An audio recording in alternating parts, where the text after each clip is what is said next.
El siguiente segmento tiene contenido o opinión. La entrevista en A Primera Hora. Analizamos los hechos del momento junto a sus protagonistas. Muy bien, 6:45, ya mismo retomaremos el contacto con Silrad. Vamos rápidamente mientras solucionamos justamente ese problema técnico, es un tema de audio que lo vamos a solucionar inmediatamente. Establecemos contacto con Santiago Zúñiga, presidente de la Asociación Ecuatoriana de Médicos Posgradistas. ¿Cómo le va, Santiago? Bienvenido, buenos días. Muy buenos días, ¿cómo están? Muchas gracias por el espacio. Gracias, Santiago. A ver, los médicos posgradistas obviamente son profesionales que tienen título de tercer nivel, son médicos posgradistas que están justamente en el proceso para obtener un título de cuarto nivel, pero entiendo que están trabajando, están allí en la primera línea. Cuéntenos cuál es la naturaleza del trabajo de los médicos posgradistas.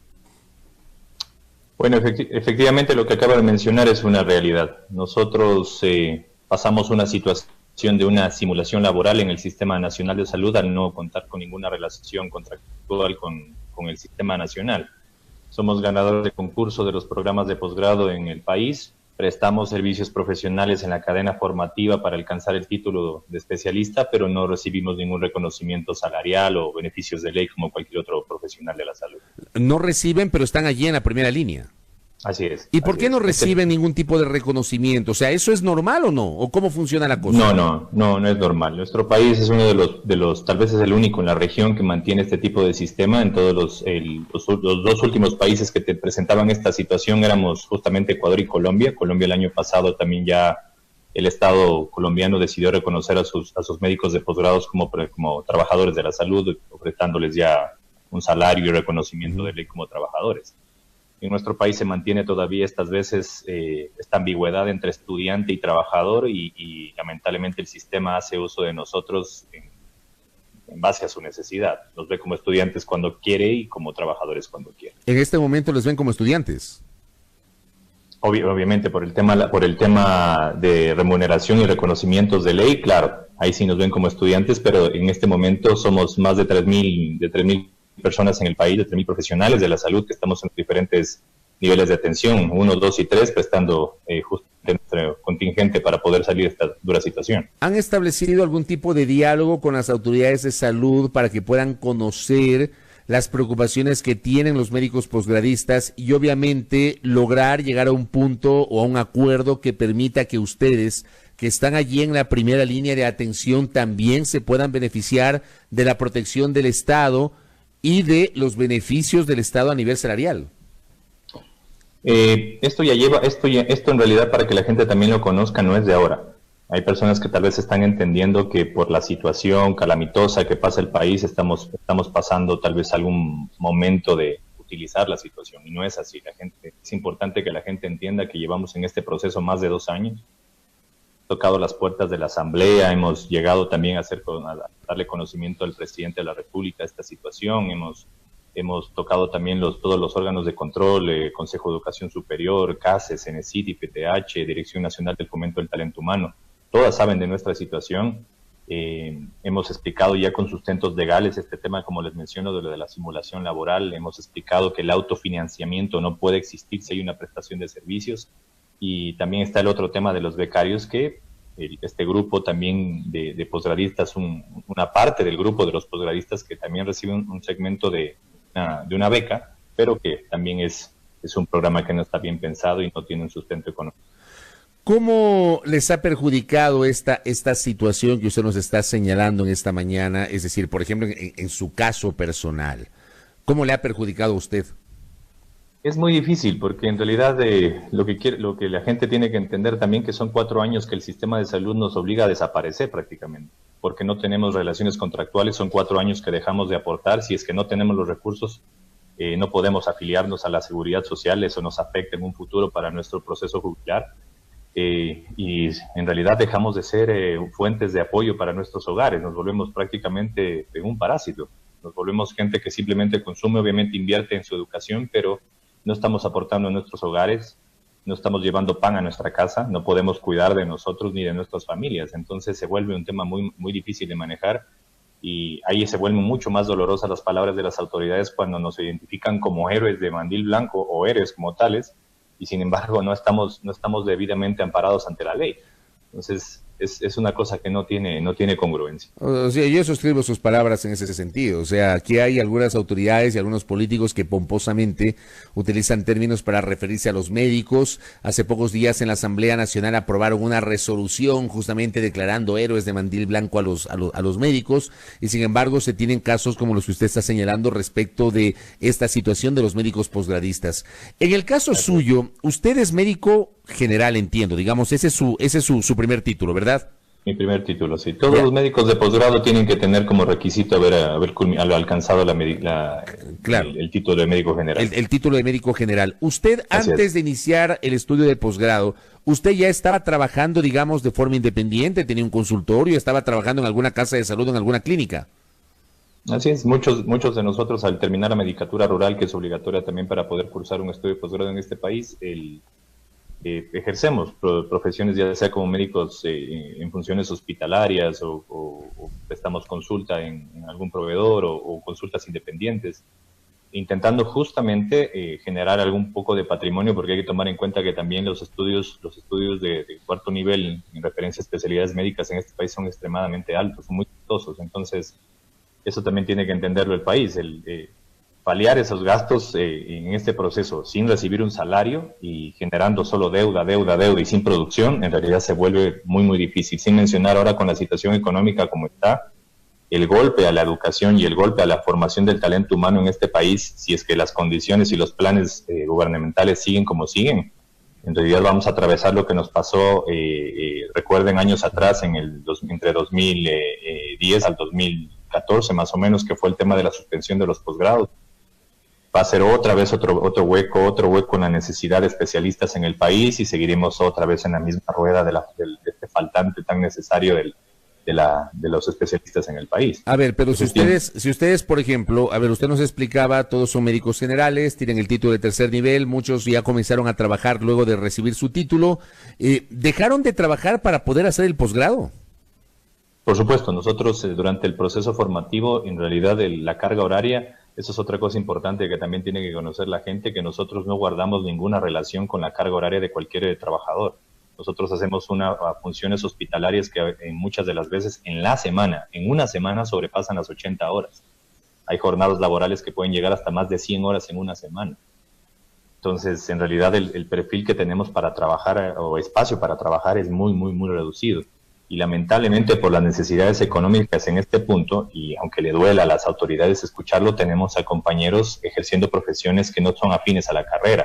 Taxismo, Uber informal como tal, intentando vender bienes, cosas por el estilo, para poder sustentarse justamente con el tema de pagar sus estudios.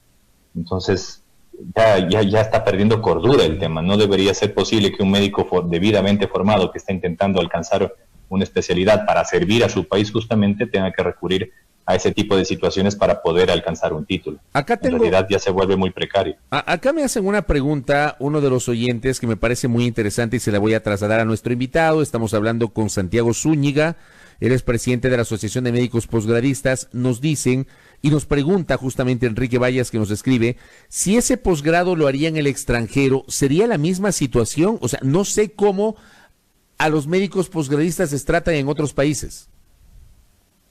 Los sistemas de posgrado en los diferentes países para sus ciudadanos, me invento. Por ejemplo, usted se va a Argentina. En Argentina hay un programa de reconocimiento al residente como tal. O sea, usted recibe un estipendio del Estado o del sistema de posgrado que usted haya adquirido. Eso pasa en todo el mundo. ¿Sí? Si yo como extranjero voy fuera, voy hacia este país, obviamente como extranjero tendré que apegarme a acogerme a una modalidad de autofinanciado, o sí existen también programas de becas.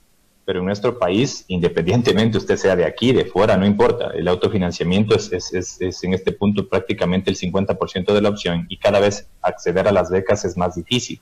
Es más, en este momento, como se debe haber escuchado en medios, los médicos de beca, los médicos becarios están con un retraso importantísimo de ya casi 8 meses en sus pagos. Entonces, no se comprende, no se comprende cómo está planificado el sistema, cómo está sustentado. Correcto. A ver, yo hace unas semanas yo también recibí en mi cuenta Twitter una alerta sobre la situación de los médicos posgradistas.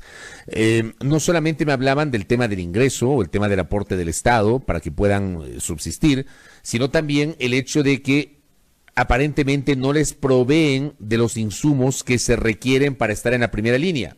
Me explico. Trajes de bioseguridad, mascarillas N95, que son las de mayor seguridad, guantes de látex, alcohol antiséptico, gel antibacterial, gafas para la protección de los ojos. Es así, efectivamente tampoco tienen acceso a ese tipo de insumos. Así es. Lamentablemente, como le mencioné al inicio, al no ser funcionarios de las instituciones donde cumplimos nuestras obligaciones como médicos, no estamos dentro del listado de talento humano. Entonces se nos da otro tipo de tratamiento como personal. O sea, al no estar en esa lista de talento humano, seguramente por un tema de registro administrativo, no les pueden proveer a ustedes de los insumos, porque, digamos, en la práctica, ustedes no constan dentro de la planta de trabajadores o de servidores públicos de ese hospital o de ese dispensario. Del sistema como tal. Como no somos trabajadores, en realidad el mismo sistema ya sabe que a un médico posgradista de alguna otra forma ahí se le van a presentar ciertas limitaciones. Tampoco vamos a decir que no se ha recibido absolutamente nada. No, eso es falso. O sea, si hay lugares donde en realidad toma en cuenta el tipo de labores. Hay lugares y lugares, pero el factor común o el más común es que lamentablemente ese trato hacia el médico posgradista sí se da en la mayoría de casos de salud. Acá, por ejemplo, tengo otro aporte de un oyente, de Antonio Chan, que dice: si a la medicatura rural, que es un requisito para obtener el título de médico general, es remunerada, y me gustaría saber si es así, ¿cómo se puede entender que quienes cursan posgrados no reciban pago alguno? Le pregunto, ¿la medicatura rural es remunerada? Por supuesto. Usted va a ejercer la medicatura rural ya como médico titulado. Dentro del programa del Sistema Nacional de Salud, eso tiene un sustento económico para brindar servicios a la salud. O sea, el Estado les paga. Por supuesto, eso siempre ha sido así. Él cumple las funciones, obviamente ya ejerciendo su profesión como médico, como profesional de la salud, y recibe una remuneración. ¿Y cómo se entiende esta diferencia? Les pagan, como dice el oyente, por la medicatura rural, pero no les pagan por el posgrado. Esa es la misma pregunta que hemos hecho hasta el cansancio. Como le digo, llevamos 2 años intentando que alguien nos justifique el plan de los posgrados en el país, de dónde apareció este tema, de dónde se comprendió que la gente puede ir a un hospital pagando por ir al hospital y sin recibir nada a cambio, después de que brinda servicios profesionales. La simulación laboral en este país no está permitida. No se puede utilizar un profesional como tal, ingresarlo a una... Es más, le voy a hacer el ejemplo que le hemos hecho muchas de las veces al Sistema Nacional de Salud. Quitemos el hecho de que sea público. Por un momento dejemos de pensar que el hospital en esta red de hospitales no son los públicos, son privados. Y usted coge a 1.700 o en su totalidad a las 3.500 personas y las mete en esa cadena de hospitales, gratis, sin pagar nada, sin pagar de seguridad social, sin beneficios de ley. Tal vez alguna autoridad de control, me imagino, va a pensar por qué hay 3.500 personas que no reciben remuneración en su escalafón adecuado y aparte de eso no reciben beneficios de ley obligatorios celebrados en Constitución. Usted me está diciendo que este es un problema que ya lo vienen advirtiendo desde hace algún tiempo, desde hace 2 años me dijo, ¿verdad? Poco más de 2 años. En ese lapso han pasado, me parece, 3 ministras de salud, Verónica Espinosa, Catalina Andramuño y ahora Juan Carlos Ceballos. ¿Han hablado con los ministros en su momento, tanto con Verónica Espinosa cuanto con Catalina Andramuño y ahora con el doctor Ceballos? En este último pasaje con el doctor Ceballos yo no he tenido la oportunidad todavía de conversar, pero sí con las exministras de salud, con las dos tuve no sé si decir la suerte, tal vez con la doctora Espinosa no podría decir eso, pero la doctora Andramuño de alguna forma intentó mostrar un acercamiento, intentó en su último discurso que yo pude tener cercano a ella, que hablamos de esta situación, estaba presta a intentar ayudar, estaba intentando trabajar en un acuerdo ministerial con el Ministerio de Trabajo y Salud, que es justamente un acuerdo que existe con el tema de los internos rotativos, el cual reconoce a estos como como de alguna forma dentro de esta cadena formativa la prestación de sus servicios en el sistema y tienen una remuneración y beneficio de ley. Siendo ellos aún no titulados, nosotros con título y en un jerárquico un poco más complejo y más alto, no recibimos remuneración. Entonces, esa era una justificación para intentar generar este acuerdo. Lamentablemente llegó toda esta situación y todo quedó. ¿Y ahora qué van a hacer, doctor? ¿Qué les queda hacer? ¿Qué les queda por hacer? Estamos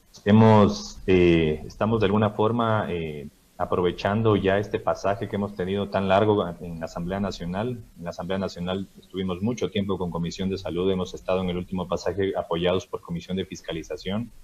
Entendemos en este momento la ley humanitaria está bajo análisis de la Asamblea Nacional.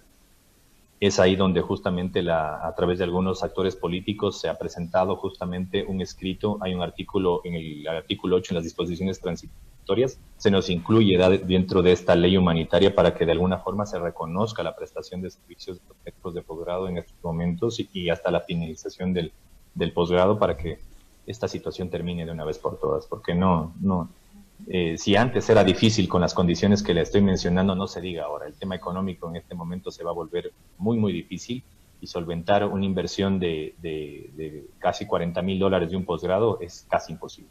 Correcto. Es casi imposible. O sea, se va a volver imposible y la deserción de los estudiantes de los posgrados va a ser una realidad. Es más, la Universidad Central, la Universidad Católica, ya lo han dicho en diferentes espacios de difusión, que muy posible, si es que esto no mejora o no cambia, están estableciendo más o menos la deserción del aproximadamente 50% de estudiantes de pregrado y posgrado. Es una cantidad demasiado importante para que la tolere el Sistema Nacional de Salud. Es una barbaridad lo que nos ha contado. Una barbaridad lo que nos ha contado. Doctor, gracias por el tiempo. Estamos pendientes, obviamente, de ojalá que se encuentre una solución a la situación de ustedes como posgradistas. Le agradecemos mucho por este espacio. Que tenga un buen día. Muchísimas gracias. Gracias por el espacio. Gracias, muy amable. Al doctor Santiago Zúñiga, presidente de la Asociación Ecuatoriana de Médicos Posgradistas, hablando sobre la situación de ellos, de los médicos generales que están buscando su título de cuarto nivel, su especialización, por eso son médicos posgradistas, que están allí también en la primera línea, que no reciben insumos, no tienen trajes de bioseguridad, no tienen gafas, no tienen guantes, no reciben alcohol, no reciben gel, pero están allí en la primera línea y por otra parte tampoco hay ningún tipo de estipendio o remuneración, según nos ha señalado el presidente de este gremio, el doctor Santiago Zúñiga, para la reflexión y para el debate público.